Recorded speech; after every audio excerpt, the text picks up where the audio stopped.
The choice. William James had problems, really bad problems.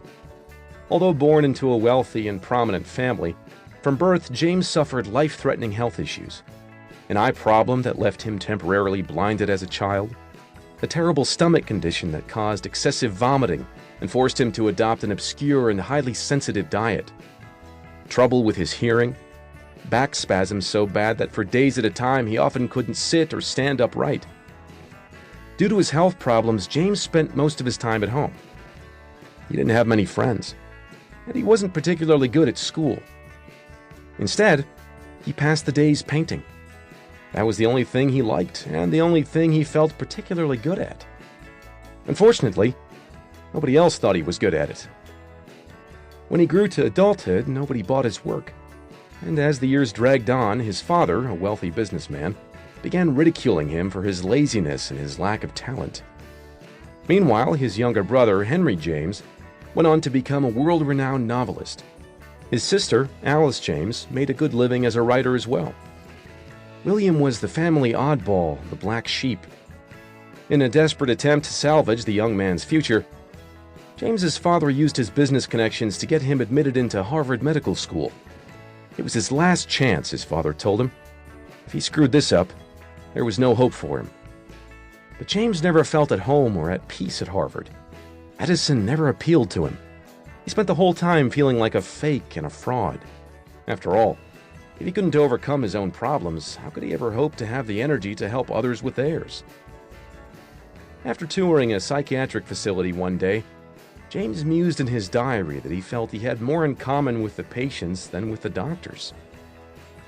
A few years went by, and again, to his father's disapproval, James dropped out of medical school. But rather than deal with the brunt of his father's wrath, he decided to get away. He signed up to join an anthropological expedition to the Amazon rainforest. That was in the 1860s, so transcontinental travel was difficult and dangerous. If you ever played the computer game Oregon Trail when you were a kid, it was kind of like that, with the dysentery and drowning oxen and everything. Anyway, James made it all the way to the Amazon, where the real adventure was to begin. Surprisingly, his fragile health held up that whole way. But once he finally made it, on the first day of the expedition, he promptly contracted smallpox and nearly died in the jungle. Then his back spasms returned, painful to the point of making James unable to walk.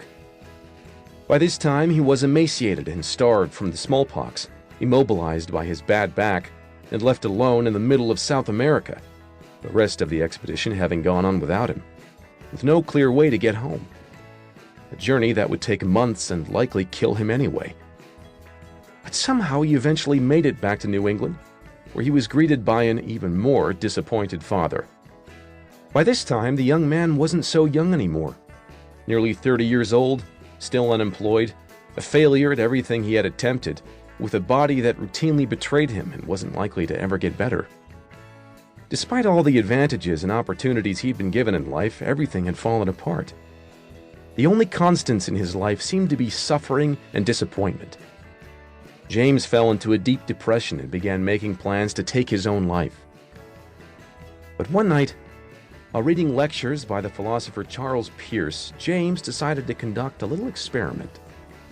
In his diary, he wrote that he would spend 1 year believing that he was 100% responsible for everything that occurred in his life, no matter what. During this period, he would do everything in his power to change his circumstances, no matter the likelihood of failure. If nothing improved in that year, then it would be apparent that he was truly powerless to the circumstances around him, and that he would take his own life. The punchline? William James went on to become the father of American psychology.